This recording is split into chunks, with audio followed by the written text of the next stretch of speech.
عزیز ساتھیو، آئیں آج جذباتی نعروں سے باہر نکل کر اس معاشرے کا ایک گہرا معاشی اور مادی پوسٹ مارٹم کرتے ہیں، ایک ایسا مادی حساب کتاب جسے دیکھ کر روح کام اٹھتی ہے۔ پہلے ڈیٹا کو دیکھیں۔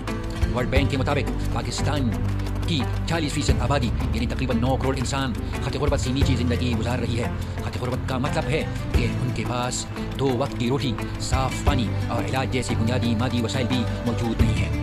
اب اس کے متوازی تضاد دیکھیں۔ پاکستان سے ہر سال تقریباً 15 سے 20 لاکھ لوگ عمرے پر جاتے ہیں۔ ٹریول انڈسٹری کے مطابق ان میں سے 20% یعنی کم و بیش 3 لاکھ افراد ایسے ہیں جو سال میں دوسری یا تیسری بار نفلی عمرے کے لیے فلائٹ پکڑتے ہیں۔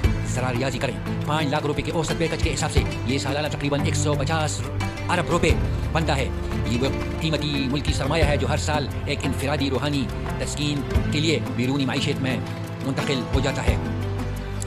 جب یہ 150 ارب روپے ملک سے باہر نکلتے ہیں تو زمین پر اس کا انسانی اثر کیا ہوتا ہے؟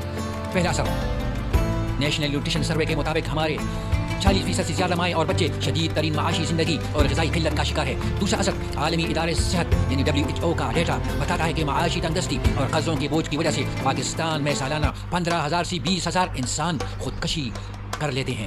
تیسرا اثر، سماجی سروے کہتے ہیں کہ نچلی طبقے کے 70% سے زائد خاندان بیٹی کی شادی کے لیے جہیز کے ظالمانہ بوجھ تلے دب کر مکان یا مویشی بیچنے یا بھاری سود پر قرض لینے پر مجبور ہیں۔ یہ خودکشی اور یہ سماجی بربادی کوئی اتفاق نہیں ہے، یہ اس معاشی تضاد کا ڈھانچہ یعنی اسٹرکچرل مرڈر ہے۔ آئیں ایک لائیو کے اسٹڈی دیکھیں۔ ایک طرف 35,000 کمانے والا وہ محنت کش باپ ہے جو بیٹی کے 6 لاکھ روپے کے مادی جہیز اور بجلی کے بل کے آگے بے بس ہو کر سود خوروں کے خوف سے زہر کھا کر بینک پنکے سے لٹک جاتا ہے۔ دوسری طرف اس شہر کا وہ سیٹ ہے جو اپنے بینک اکاؤنٹ سے لاکھوں روپے نکالتا ہے اور سال میں دوسری یا تیسری مرتبہ اپنے پورے خاندان کے ساتھ عمرے پر نکل جاتا ہے۔ یہ بات میں صرف جذبات میں آ کر نہیں کہہ رہا۔ امام غزالی نے اپنی کتاب احیاء العلوم الدین میں اور امام ابن الجوزی نے ابلیس میں واضح کیا ہے کہ سسکتی انسانیت اور مقروضوں کو چھوڑ کر بار بار نفلی عمروں پر مال اڑانا یہ پارسائی نہیں بلکہ ترجیحات کا دھوکہ ہے۔ اگر بار بار کی جانے والے عمرے کے اس 150 ارب روپے کا ایک چھوٹا سا حصہ بھی یہی روک دیا جاتا تو یہ 3 لاکھ روپے غربت میں پھنسے غریب بیٹیوں کو مائکرو فنڈ دے کر ان کے باپوں کو خودکشی سے بچایا جا سکتا ہے اور لاکھوں ماؤں کو غذائیت فراہم کر سکتا ہے۔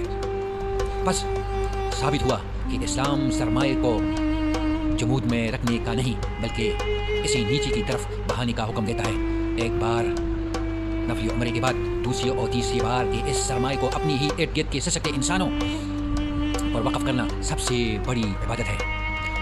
غفلت کے اس مایا جال کو کاٹو، دین کے اس حقیقی سماجی اور معاشی پیٹرن کو خود ڈیکوڈ کریں۔